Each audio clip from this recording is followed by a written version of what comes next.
Here I've got HUAWEI P40 Lite, and let me show you how to set an alarm on the following device. So at the very beginning you have to locate and open the clock app. It's right here, and as you can see here you've got some default alarms. To activate them, smoothly tap on those switchers. And if you would like to add a new one, your own customized alarm, just tap on the plus icon. And now at first select the hour on which it should ring, so we can pick for example 6. It can be 6:45. Then check the repeat options, so you can have it on every Monday, Tuesday, Wednesday, Thursday, Friday, Saturday and Sunday. Just pick those days on which it should be active. So let me pick the weekdays, so Monday, Tuesday, Wednesday, Thursday, Friday. Tap on OK to save it. Then let's select the sound. Just give the permission and let's come along with all tunes that you can use.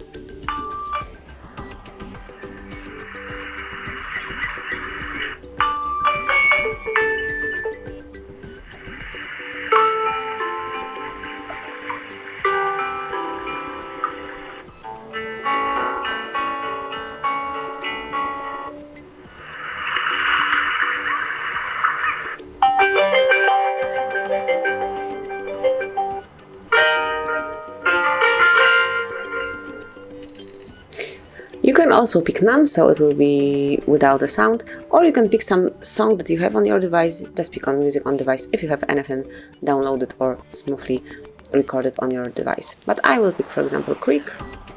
Then let's go back, and as you can see it has been changed. Now decide if you would like to have the vibration on or off. It's up to you. I will stay with them, and then let's change the label. So here we've got the label.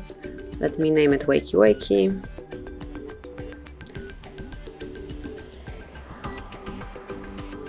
Tap on OK, and finally you can change the ring duration. Just click here, and it can be 5, 10, 15, 20 or even 30 minutes. I will stay with 5. And then also you can select snooze duration right here. So number of snoozes you can set up here, but I will stay with just 1 snooze. And then duration, it can be 15 minutes. Tap on OK to save it, and that's it. Once everything is set up, just tap on the confirmation mark, and as you can see, it's here. If you would like to permanently switch off this alarm, for example while you are on holiday, just tap on the switcher and it will not ring. But also you can permanently delete it. Just tap on it again and then tap on delete. Confirm that you would like to remove this alarm permanently by tapping on delete, and as you can see, it disappeared. So this is it, that would be all. Thank you for watching, please subscribe our channel and leave the thumbs up.